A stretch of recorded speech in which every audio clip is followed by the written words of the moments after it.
You're tuned in to Shake, Rattle, and Goal, the official podcast of your Springfield Thunderbirds. Echo's there on the backhand, scoring the save, rebound in the crease, they score! Hosted by Matt Baker and Steve Forney. A show that's everything Springfield hockey, with interviews including players, coaches, and staff. The Springfield Indians repeat as the Calder Cup champions. Listen to this podcast on all major streaming platforms and wherever you download podcasts. In his first year at the helm, Kevin McDonald and Drew Bannister have the Teamers in the Calder Cup Finals. Watch the podcast on the official Shake, Rattle, and Goal YouTube page at SRG Podcast. And now, here are your hosts, Matt Baker and Steve Forney.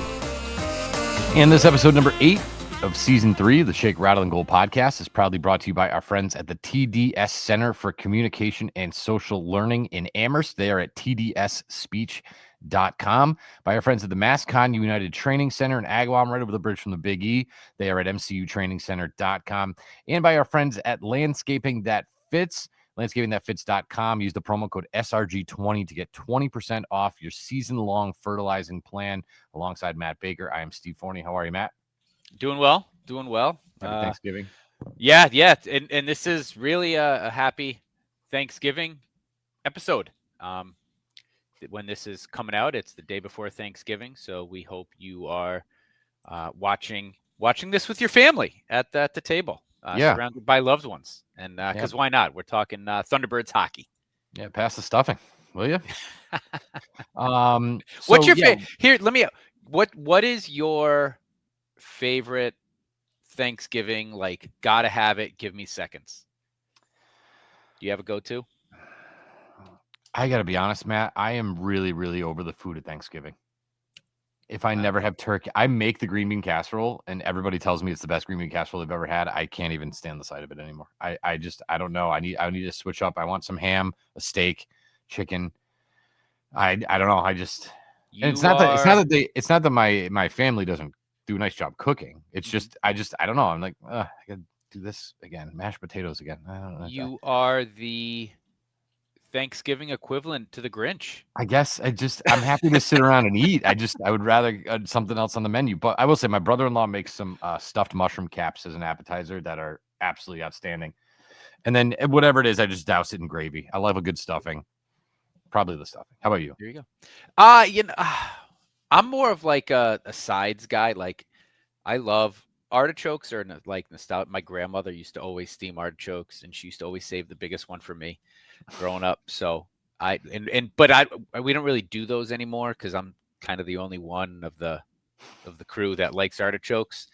But I just give me some candied yams, green bean casserole. I'm kind of curious to try yours now. I load mine with cheese and garlic. Everything's better with cheese and garlic. So I'm really anything but the turkey, believe it or not.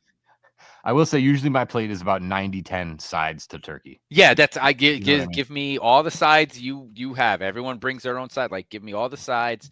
I'll take a few pieces of turkey to make whoever cooked it feel good. I'll tell you it's not dry. It probably is. And I will tell you this. My favorite thing, we're gonna do a whole episode on Thanksgiving food now. My favorite thing is the sort of turkey sandwich at like 9:00 at night. You know what I mean? Everybody leaves. I do. You had a couple more cocktails, and now you're like, I want a sandwich with some cheese, some gravy, throw a little layer of mashed potatoes in there, and just cranberry sauce. Go to town. That's usually my favorite part of eating on Thanksgiving is the 9 p.m. Turkey drop. So, lots to get to today. I think maybe, Matt, I want to start with the transactions because we had Mayu go up and down, Skinner's going up and down. We have this whole situation with Texier. And so maybe I'll sort of start there. This is the second time now in 2 years where the St. Louis Blues have put themselves in this situation. It was Brandon Saad last year, and you want to go back to Jacob Verana, who they sent down. You can. Mm-hmm. I mean, you could say it about Nicky. To be quite frank, he's just been more willing to come down and play. So I don't know much about Texier, although I know when he signed him, I'm like, what are you doing that for? Like, Dvorsky's here. Like, what are you like? This doesn't make any sense to me. And from what I gather, he was kind of a soft player. And now he's heading to a soft team in Montreal. So I don't know, just strange, bizarre. I get these guys don't want to come down here and play. Not that it's a Springfield thing. It's an AHL. It's a minor league. It's a demotion 100%. thing. Yep. But again, it's bizarre. I don't think I've seen it in any other team in the league where it's happened basically 3 years in a row. 3 years in a row. And that's a great point. And, I don't want to bash the parent club here, but you're kind of looking at really, and you're right, like 4 years running where like who's making the decisions up there. And luckily, like that first year with Nicky and Neighbors, I think they both, like those were their two big prospects that were on the Thunderbirds. Neighbors obviously panned out for the Blues. Nicky hasn't been able to really grab a hold of a secure roster spot there. But for 3 years in a row, you were right. You got Vrana, it's Saad, and now Texier, where you're not just paying them, you're paying them big bucks. And it honestly sheds or puts a better light onto Vrana. As much as we kind of complained about his lack of hustle and effort, I do give him a little bit of credit for doing what he could to try to stay within the organization and just play hockey. Also, don't forget, like, the swings and misses. You had Adam Gaudette. You let him go. Yep. He's doing his thing, At one point, the Senators, he was leading the Senators in points and goals scored. After his epic, whatever it was, 70-something, 80-something goal point season for us a few years back. So, it does make you question what are we doing up there? And it's interesting because I feel like just looking at the roster, and again, I don't watch all the games and I don't know any of the players personally, but I call them kind of roadblocks. Like, yeah. Like Matthew is it Matthew Joseph, right? Matthew Joseph, the forward there. I don't know, even like Matt Kessel. It's like, what are we doing with Matt Kessel? Like, is he playing? Is he not playing? Like, where is he on the chart? Like, I just feel like there's, Sundquist. We talked about him in the past. I feel like there are guys on the roster that are just, they're like, I don't know if they're placeholders or they're roadblocks, but it's like, and then they sign Texier. It's like, what do you like? Why? You don't need another roadblock. That's not your future. So yeah, I don't know. It's very strange. And then at the same time, it's like, well, if some of these young prospects down here don't start to play consistently well, then they're not going to get a call up anyway. So what does it matter? Yeah. You know what I mean? So, yeah, it's kind of a strange thing. Like you said, I haven't seen that on any other team. I've seen guys on NHL contracts go down, and play, but I haven't really seen what, even go back to James Neal, right? James Neal wasn't supposed to be down here and he ended up here, So I don't know, kind of strange. And then Logan Mailloux gets called up. Hunter Skinner gets brought back down. Talk about a couple of guys that I thought, I'm happy to have in the organization. I thought Mailloux was excellent when he was here. I love the fact that Skinner got a little bit of he kind of made a social media buzz with his parents, who were hilarious watching him play in his first game. So, and then he played great when he came back down here on Friday. So I'm happy for both of those guys. I'm happy that they're both in our system and operating well. Yeah, and Mailloux's getting tonight when we're recording Monday night. The Blues are in MSG playing, and I believe he's got the third pairing with Falk, I believe, as the projected lineup. So we'll see. I thought Mailloux did a great job while he was down here. I guess, like, we make these assumptions. What are you thinking? Like, why are you sending him down? What are you looking for? I thought it was a bit of a confidence and consistency thing. So, like, do you see improvement in that in 3 games? I mean, he played great, but is that all you needed to see was just 3 games? So, like, that's where I'm kind of like, all right, what was the point? Was it just a kick in the butt, get your act together? Oh, you worked hard for 2 weeks down here, now get back up. Like, so I thought Mailloux played great. I thought there were times for periods, if not, full games where I'm like, he's the best defensive player on our team right now. So he definitely stood out while he was down here. I'm glad Skinner got his rookie lap, got a game in, played well. As much as for our team, you want consistency, unless the season turns around. I kind of hope he goes back up, like let him go up and down a few times just to, because I really like Hunter Skinner. I think he's a grinder. I think he adds elements. He adds emotion, physicality to the team when he's out there. So I'm not saying he's going to drop the gloves in the NHL, but he's going to be a willing opponent if it calls for it. So good for him, and I wouldn't be surprised to see those two players, maybe even Leo Loof as well in the mix. If Mayu has to come back down, because to your point. All right, you've got Tucker, you've got Kessel, you've got Mayu, and I know they bring different elements to the game, so they're different players from that aspect, but contractually, roster spot, they're all kind of those young guys. Are you playing? Are you not playing? Are you playing? Are you not playing? Kind of thing. It's how many of those do you need on your team? No, by the way, Adam got it. 26 points in 81 games for the Ottawa last year. He also had 3 points in 6 games in the playoffs, and he has 6 points in 19 games for the San Jose Sharks this year. So, yeah, you could take that, right? Right? Like if you're letting Texier go for nothing after you signed him to $2.1 million, you had him in the building. Had him in the building. So you just you just question. I don't know, like who's making the calls, what's your scouting department doing, sort of thing. And I don't want to go too far down that rabbit hole, but Fair. like I know they're doing this whole handoff to Alex Steen. You have your GM who's gonna on his way out and is gonna hand it to Alex Steen. That's fine. Who's doing this? Yeah. Like, is it? And forgive me, is it Armstrong? Doug Armstrong? The GM up there. So did he sign Texier? Did Steen sign Texier? Did they do it together? I think that's an interesting dynamic. If we were in St. Louis, we'd be talking more about that whole situation and that relationship. But no, going back to what you were saying about the defenseman, I think you nailed it with Loof. I thought Leo Loof was one of the top 3 best players on the ice on Friday night. He was everywhere. He was hitting stuff. Had another goal. Guy went forever without scoring a goal. He's got 2 already this season. So I do think that they have, as an organization, maybe more depth on the back end than at forward. Like, I feel like there's more. Let me put it this way. I feel like there's more NHL ready players to get called up on defense than there is at the forward position.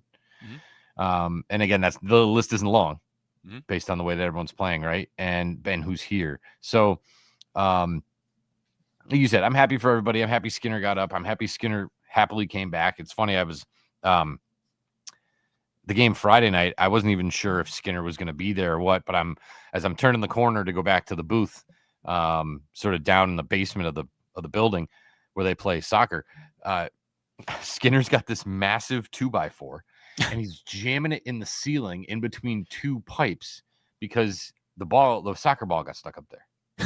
So it's like he's back and he's got a 2x4 and he's whacking on pipes to try to get a ball out. I'm like, it's the most Hunter Skinner thing ever. The guy is hilarious. So yeah, he's not the kind of guy to throw a hissy fit and demand a trade. I don't think. I think he's the kind of guy that just wants to play hockey, whatever the jersey is and whoever they're playing against, give me the puck. Let's go.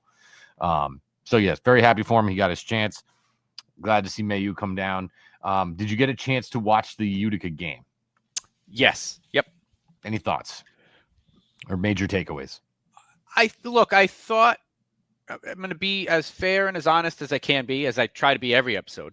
You played the worst team in the league and you won. You got the win. I thought from beginning to end, it was probably their most consistent game, as just sort of within the ebbs and flows of the game and different shifts and things like that. I thought it was a fairly consistent game. Still got outshot, but effort was there. The work was there. Romanov was phenomenal. Absolutely phenomenal. So they got the win. We got the win. I'm not going to bash them. I'm not saying, here we go playoffs, but got the win. So that was good. I think it was the right team at the right time. Yep. I think that they looked better. They looked like a better, more competent hockey team. And, if you're playing a better team, I mean, there was a flurry in the second period and a flurry, I think maybe the beginning of the third, and then maybe another one at the end of the third, where it's like, okay, if you're playing anybody but Utica, you're probably giving up at least one goal in those within those flurries. And that didn't happen. So is that because Utica is Utica, or is that because the Thunderbirds have kind of figured a little something out? I don't know the answer to that, but what I do know is that game was an opportunity for them to kind of reset and say, all right, guys, let's take a deep breath. Let's go back to doing what we know how to do. Let's play some hockey. Let's just go out there and give it our best. and I think they did. And they came away with a 2-0 victory. And, let's parlay that into some more wins here if possible. So, yeah.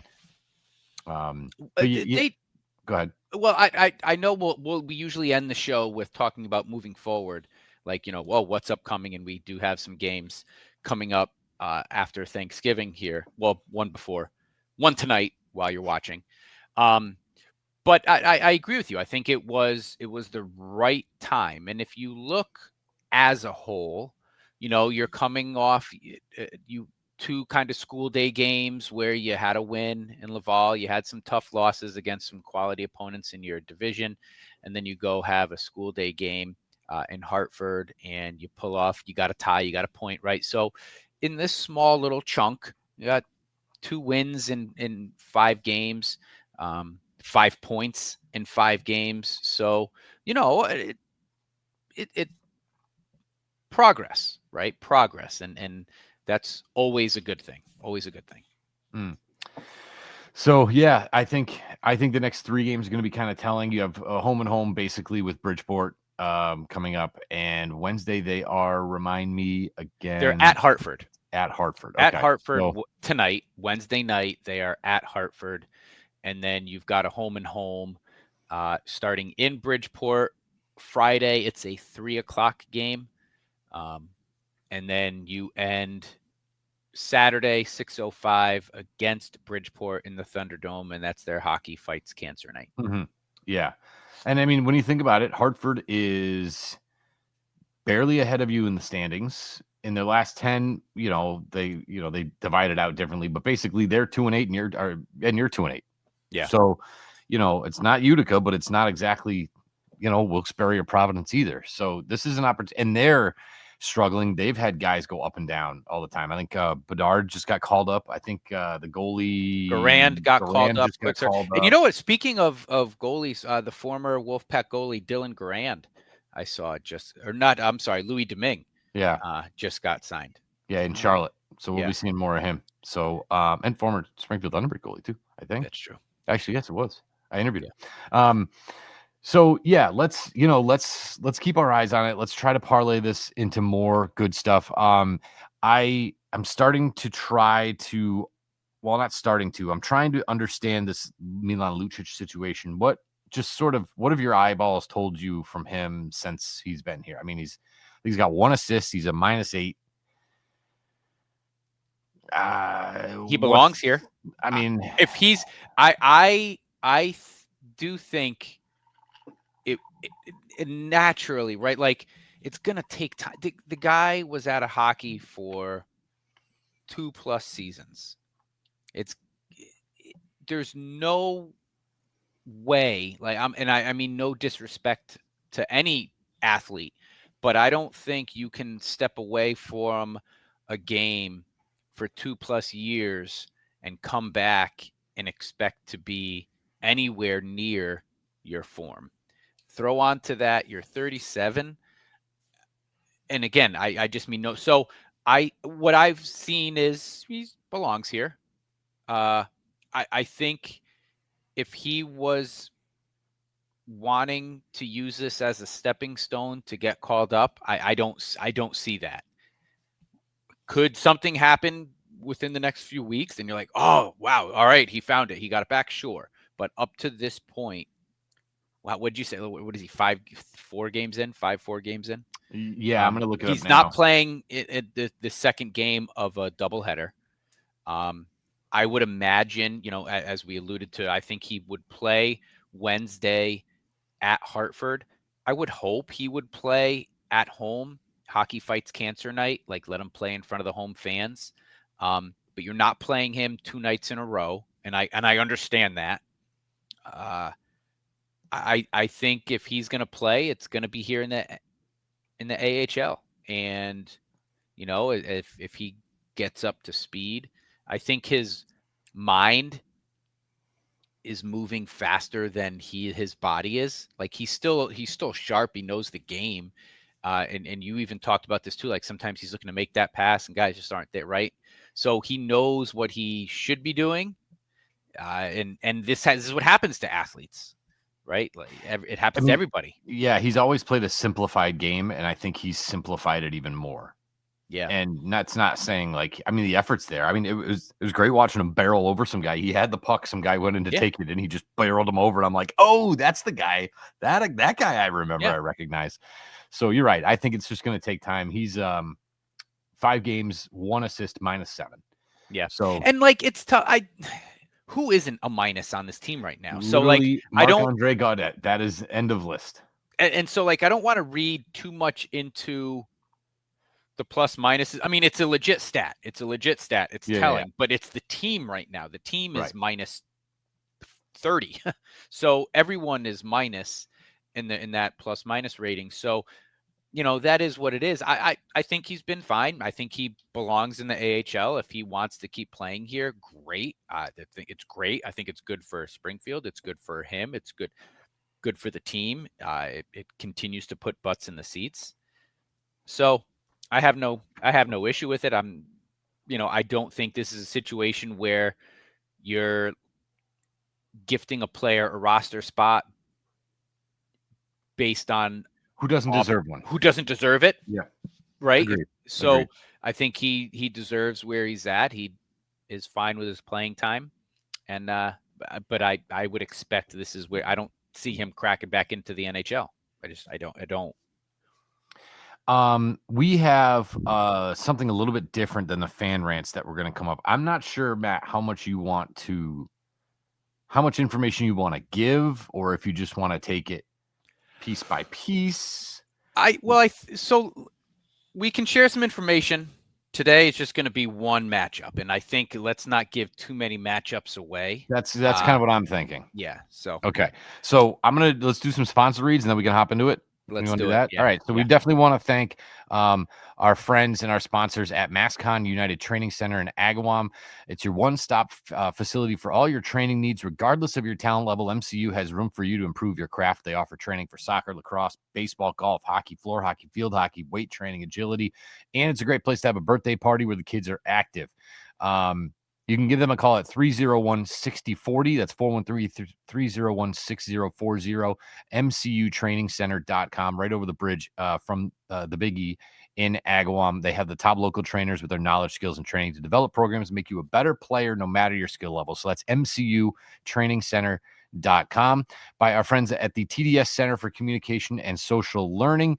Right in the center of Amherst, founder and owner Teresa Dooley Smith, along with her husband Brian, have spent their professional lives dedicated to children and young adults of Western Mass since 1996.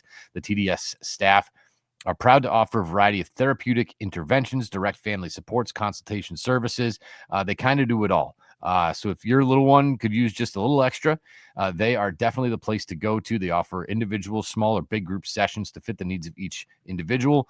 Their website is tdsspeech.com to learn more information, or you can give them a call at 413-835-0735. And they sponsor the fan rant, but let's be honest, he sponsors the whole thing, and he's going to sponsor our new section here because we're not doing fan rants today. We're going to just take a quick break from that. So this week's thing we're going to tease is sponsored by our friends at Landscaping That Fits, keeping Western Mass lawns and my lawn green, healthy, and looking its best. Right now, you can save 20% on your 2026 fertilizing program when you sign up before December 31st. Here's the kicker. You don't have to prepay. So at the first of the month, If he comes out on the 15th or the 16th or the 21st, the first of the following month, I get an email, boom, pull it up on my phone, Apple Pay, done, bill paid. It's very, very simple. So what you want to do is go to landscapingthatfits.com, click get a quote, and put in the promo code SRG20. And that's going to get you 20% off each application, 6 fertilizer treatments, fall lime, crabgrass, broad leaf control, grub control, insect protection, all this other stuff that if I go to Home Depot, I don't even know where to start. I just tell Rob, and he does it better than I would do it, and does a great job with it. So landscapingthatfits.com, promo code SRG20. I saw Rob at the game, and he kind of made my heart a little warm. I said, you made my lawn look so nice. And he said, it's a team effort. I put it down, but you have to water, and you have to mow, and you have to. And I said, I do. And he says, that's why your lawn looks great, because I'm holding up my end of the bargain, according to Rob. So thank you, buddy. And landscapingthatfits.com. So do you want to sort of lead us off into this? This was sort of your So what we figured in fans, it's not that we want to continue to hear from you. So continue to share opinions and thoughts on socials, comment on pictures and things that we post. But for us, and we kind of talked about this last week too, it's been a tough start to the season, and it's been redundant fan rants. We're hearing the same thing, and we are saying the same thing. So we needed to change it up a little bit. And what we are going to do is we have put together a 16-player greatest of all time favorite T-Bird. So we have divided it into 2 brackets. We have 1 through 8 seating of forwards, which is on one side of the bracket, and a 1 through 8 seating of defensemen and goalies on the other side of the bracket. Each week, we will break down a matchup and let you, the fans, decide. You are going to be the ones, and so rather than doing a Monday morning fan rant, it'll probably be a Wednesday. I haven't come up with a cool name yet, but a Wednesday night, like after the show drops, watch it right away, share it right away, and then you'll have an opportunity to vote on the matchup that we highlight. And we will find out in a few months who the greatest of all time fan favorite T-Bird is. No, real quick. So that's what we're going to do is we're going to throw the poll out on Facebook. So you guys can go right on our Facebook page. I'm going to put it on Twitter as well. If you're on Twitter, feel free to give us a follow because we don't use it as much as we probably should. And it's Twitter, not X. And I believe there's also a poll section when I upload onto Spotify. I think it gives me the option to put a poll up. So I'll throw it up there too. But if you're on our YouTube page and you're like, I think it's, so-and-so, like, I'm not like, I can't, we need like tangible things to count because we're dummies. So, so that's sort of where we'll put them for you guys to vote. And then the following week on the episode, we'll talk about what the results are and go from there. Yeah. And so each week will be a different matchup. And then as players progress through the bracket, we'll bring that matchup to you. I also want to say, we know, like in creating this list, when you're going 1 through 8 top forwards, we know there are players that are probably your favorites that we had to, it's tough, right? You're taking 10 years. And that's another reason why we're doing this, celebrating 10 years of Springfield Thunderbirds hockey. You're taking 10 years and finding 8 forwards. You're taking 10 years and finding 8 defensemen and 8 goalies. We know there are more than that. But we didn't want to overdo it and then be talking about this in the off season as well. So, right.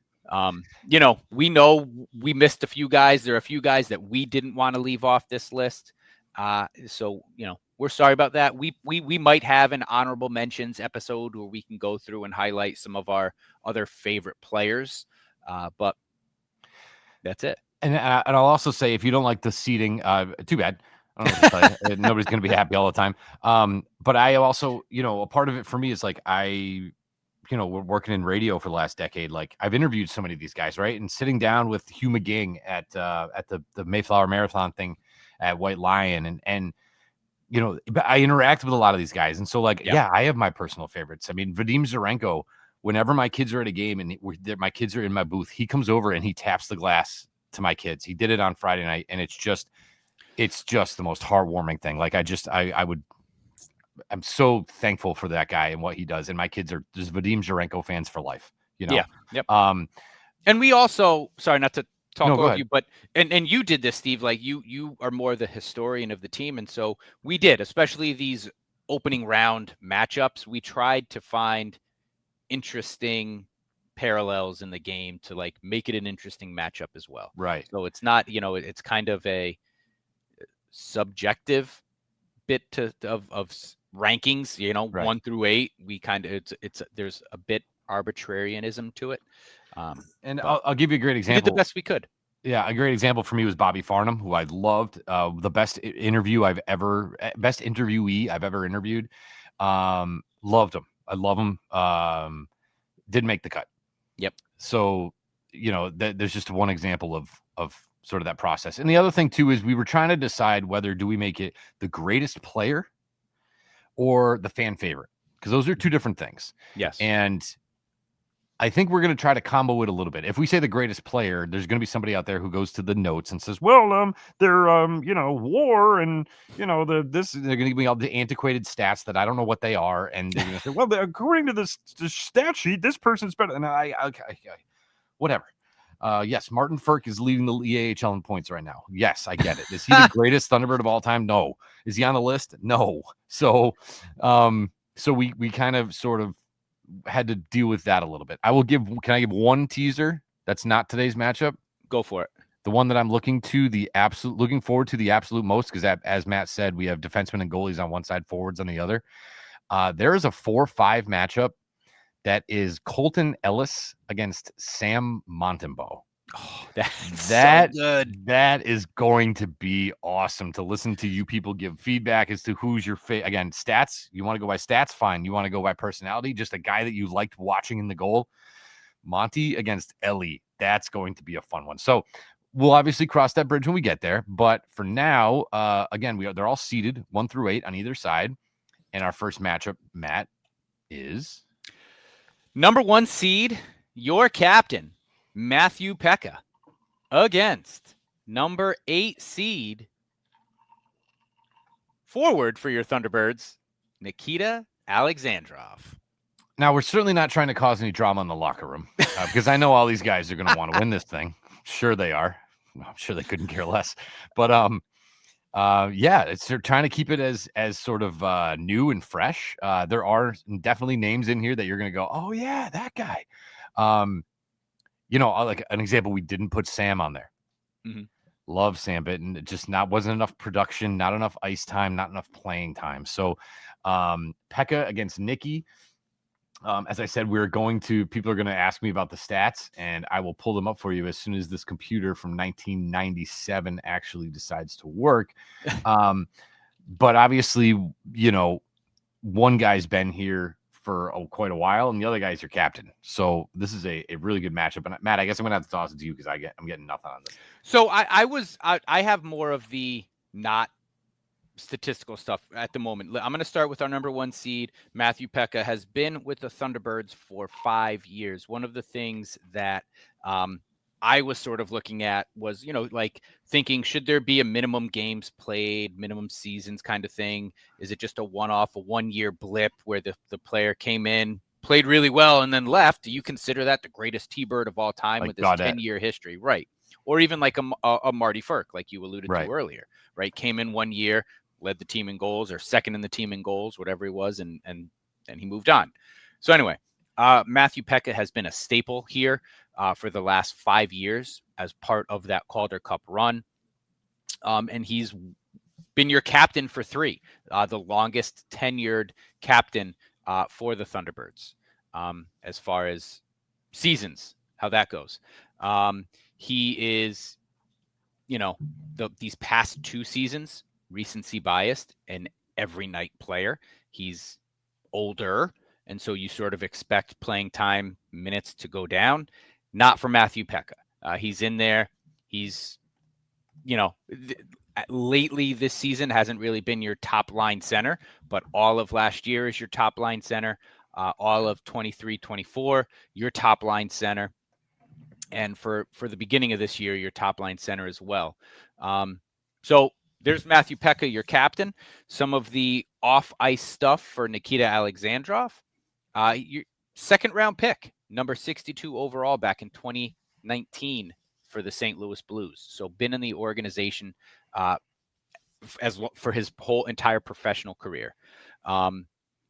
Year 5 with the Thunderbirds as well. And again, another guy who is considered, lock him in your lineup every night. He has had more call-ups than Matthew Pekka as a T-Bird. So that is sort of taken away from his games played for the Thunderbirds. But if you look at sort of how their career paths have arced, like they're obviously at different career stages or different stages in their career. Matthew Pekka had all his call-ups earlier with other professional teams, with other, with Ottawa and Montreal, even Tampa Bay, actually, with Pekka.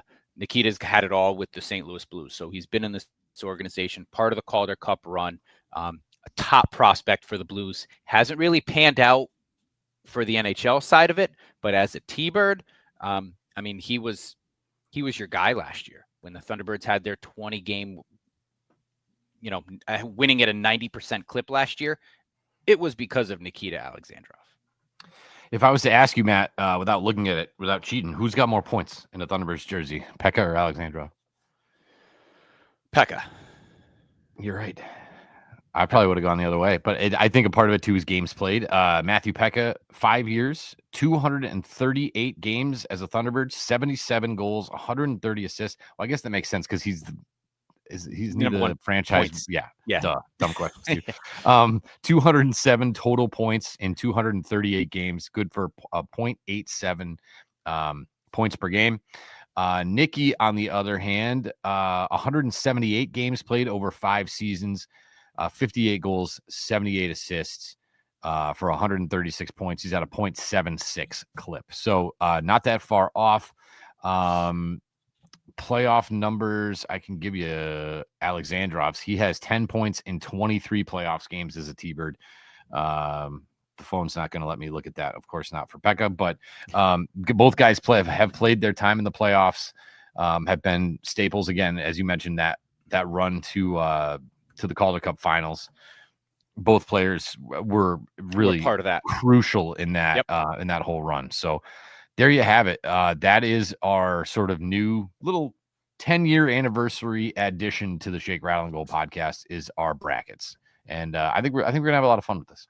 Yeah. And fans, I know my kids are going to be, I'm going to try to have figure out a way to have multiple votes on there. I'm not going to share who I'm going to vote for, but I'm going to partake in this. Is that fair? Can I do that? Oh, absolutely. You only got one vote. I'm going to partake in this. I'm not going to say, I won't say on air who I'm voting for, or anything like that. I'll try to make my commentary down the line and not sound biased, as I'm sure you will as well.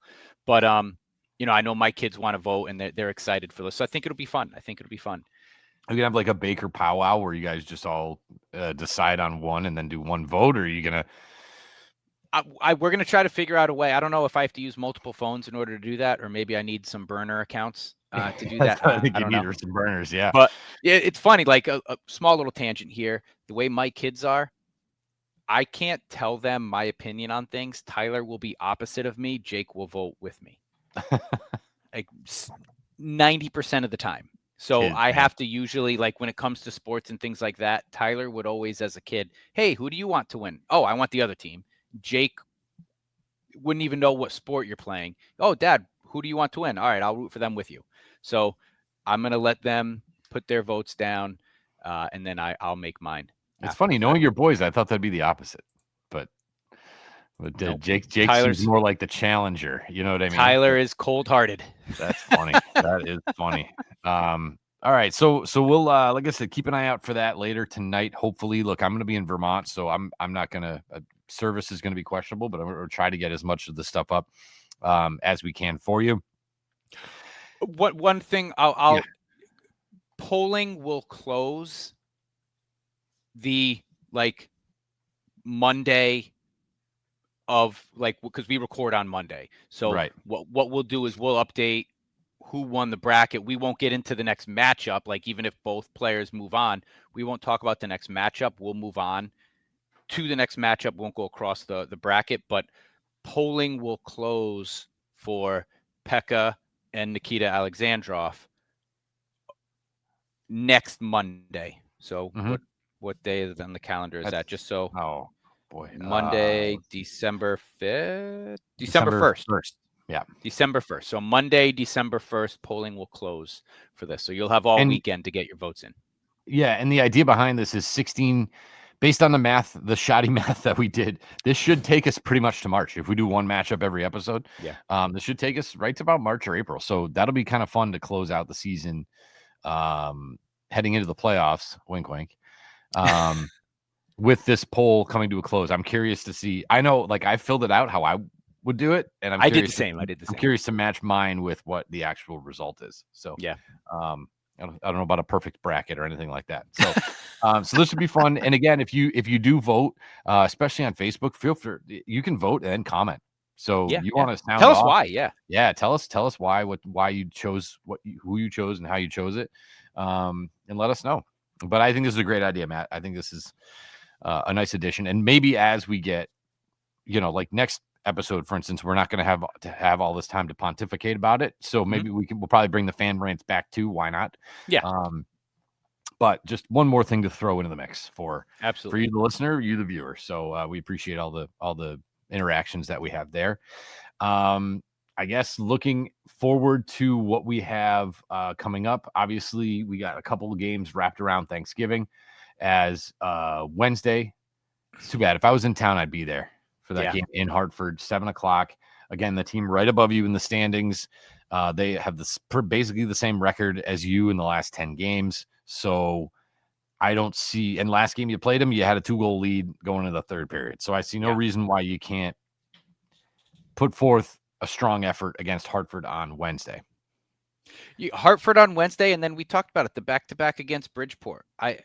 Bridgeport has always lately felt like the thorn in your side. It's a team you play often, and when you were supposed to beat them, you didn't, right? So return the favor.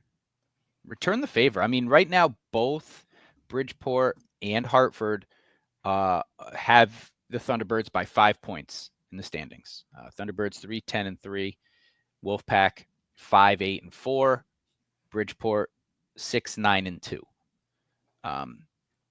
Winnable games. Winnable, all three of these. Curious, not to get ahead of myself, is there, over these next 3 games, Steve, something that can happen that you would like? Do you need to, if they win these 3 games, are you changing the tone? Is that doing anything for you to move the needle? I'm more than the results. I'm taking baby steps here. I just want it to look I'm with good. you.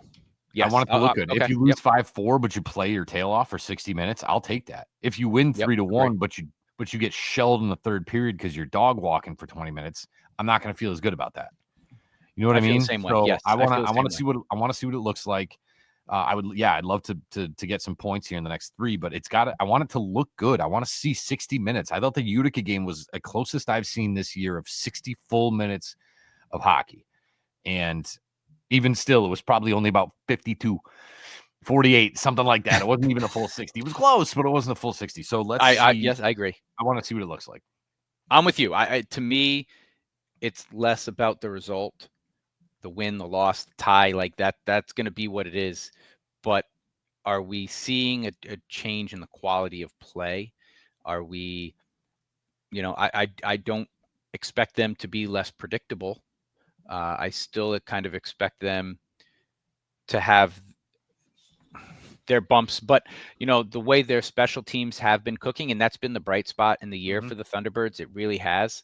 I know we're used to saying like, oh, their special teams have been awful. They have not at all this year. Again, we talked about this. Their power play right now is 4th in the division at almost at basically 18%. Their penalty kill right now, they are the best team in the division. Their penalty kill. Really? They are number one in the. I just refreshed it. I pulled it up and I had to refresh it because like, what did I click the wrong button? No, they are the best team in the Atlantic Division, and their penalty kill at 87%. So their special teams is there. If you can eliminate some of the turnovers in the neutral zone, or I'm sorry, in their D zone to get the puck into the neutral zone, you play better 5-on-5 hockey. You're gonna have opportunities on the power play. Take advantage of them. And so I'm with you. It's less about the wins and loss. Let's put together. It's been a better stretch these last 5 games. It's been better. And we got to go out and be competitive. Put yourself in a position in the third quarter to pull out a victory. If you're tied or close going into it, I'm with you. I don't want to see you have a 2-goal lead in the third, and then you blow it because you're just getting blitzed. Like, no, we've got to end that. If you're playing good, play good. If you need a third period comeback, you put yourself in that hole. Right. And the other thing that I wanted to see in Utica that I didn't was burying teams early. Like, you're playing a team that's used to losing, and Hartford's the same way. Hartford's not off to a good start, and you're the same way, quite frankly. And Yes. How many times this season has a team, it's like 1-0 or it's 2-0. The other team will score and then immediately score again within like 3 minutes, and then boom, 4-0, game's over, go home, good night. Yeah. I want to see them do that I wanted to see them do that to Utica. They got 1. I said, great, make it 3. Yeah. Bang, bang, bang, bang. Give me 3 or 4 quick goals. Two goals. Give me 2 quick goals that just totally sucks the life out of the opposing team. That is such a big momentum shift when you can, compile a couple of goals over in a short amount of time, or you get one right at the end of a period, or you get one right at the beginning of the period. Like, those just critical moments in the games where momentum can shift crazy. And I want to see more of that. I want to see more of the execution. I want to see them put their foot on somebody's throat and not let them off the mat. And we've yet to see that from this team this year. So that's a good point, and I'm glad you brought that up. I always feel like there's like a 3-minute, the 3 minutes to start a game, the 3 minutes to end. To start a period. Yeah. The 3 minutes to end a period, and then 3 minutes after any goal. Those are your momentum shifters. The rest of the time, the rest of the game, it's going to flow. Line changes, icings, all penalties. that. Yeah. Right. So like there's flow to the game, but the first 3 minutes, you're going to get 2 to 3 good shifts.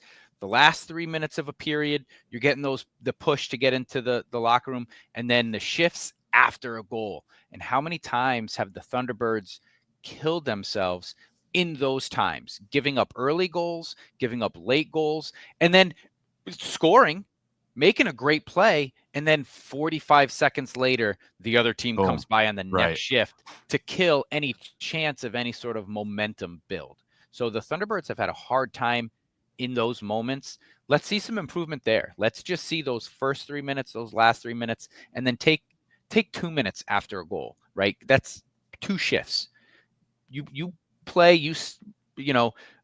steady the ship. Those 2 minutes after you score, let up a goal, or after you score a goal, you can keep pouring it on. It doesn't need to be another goal. Have puck possession. Right.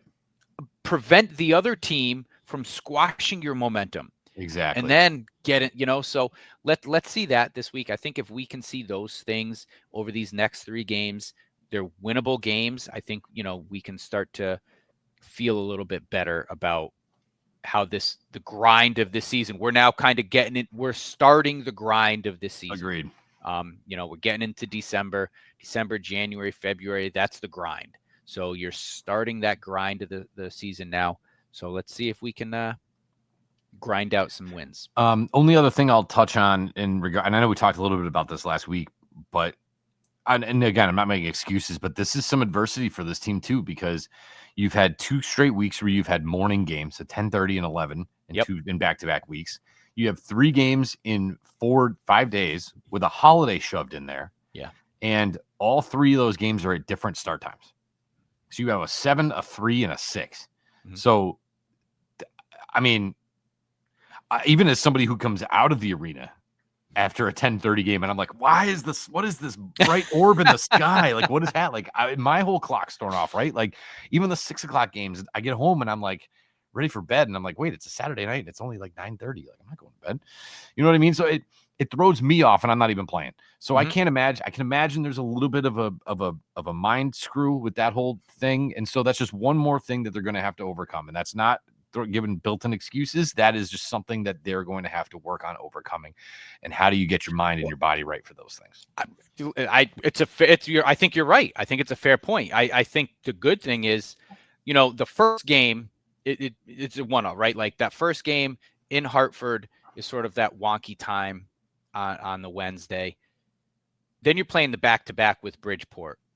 So I think it's fair to say whichever team, Springfield or Bridgeport, handles that better, comes ready to play at the start at puck drop, can play 60 minutes, have their mind and their body ready to play at these different times. Whichever team handles that better will have a better weekend. Right. And whichever team doesn't will probably end up with, 1 point or none. Who knows? Right. So, yeah. Well, we'll keep an eye on it. We'll keep an eye on it. Yep.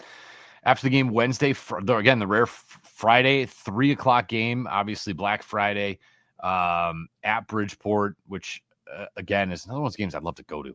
And then they come back Saturday 6:05 Hockey Fights Cancer Night. Always just a big emotional game. The videos, all my Facebook memories came back of the time that they honored my father, who passed away from cancer. The team did that. It was so special for me. They always crush it. They always knock it out of the park. The other detail that I didn't know until it was in my script. I know I say this to you folks, but like, I'm not like people ask me like, hey, have you heard anything about so-and-so? I'm like, no, I haven't heard anything. I show up to the arena, I talk to the microphone, and I leave. Nobody tells me anything, especially now they have a podcast. Do you think they're going to give me any information? They're not going to tell me squat. So no, I don't know anything about anything. But I did notice that on Saturday they will be, I don't know if they're going to show it off or they're going to reveal it, but they're going to reveal their alternate jersey. Yeah. Third jersey, right? Yeah. So, again, no, I don't know what it looks like. No, I haven't seen it. I don't know anything about it. But they did change their profile picture on a lot of their socials. Mm-hmm. And so I would take a look at that and see if that helps you at all. I'm sure there will be some leaks coming up soon and I'm excited for that. That'll be pretty cool. But I will say even the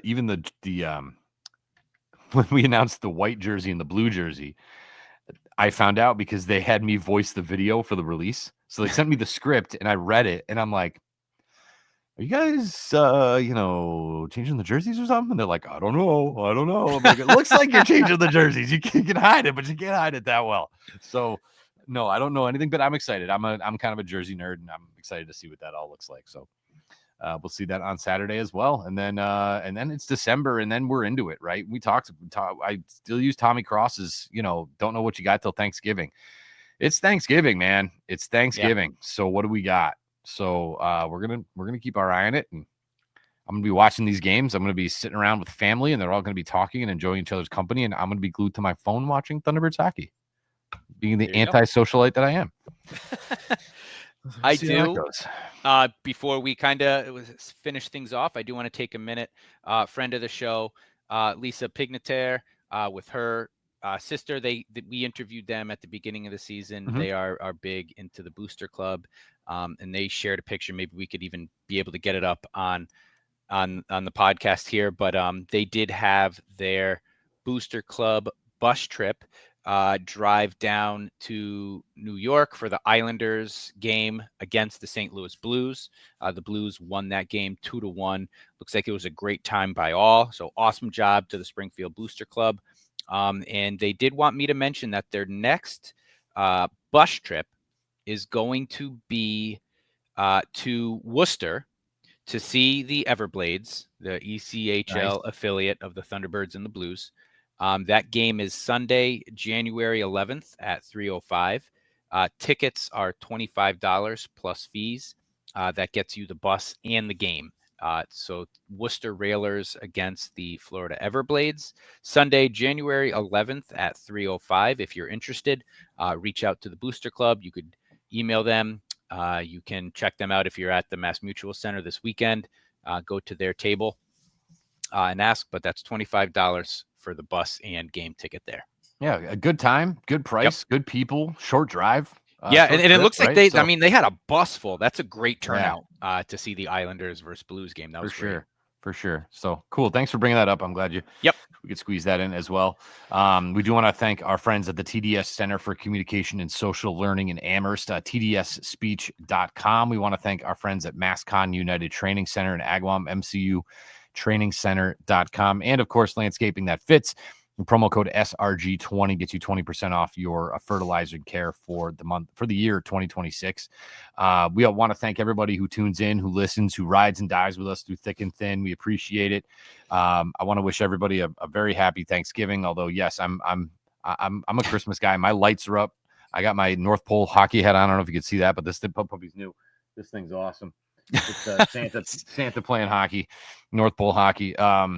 So yeah, I'm all in on Christmas, but everybody have a safe, happy, healthy Thanksgiving. Let's just watch the Cowboys lose and then go about our day.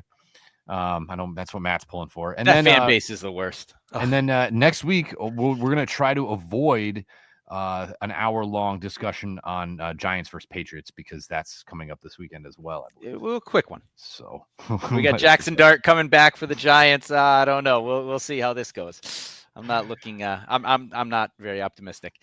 Listen, folks, thank you for listening. We appreciate it.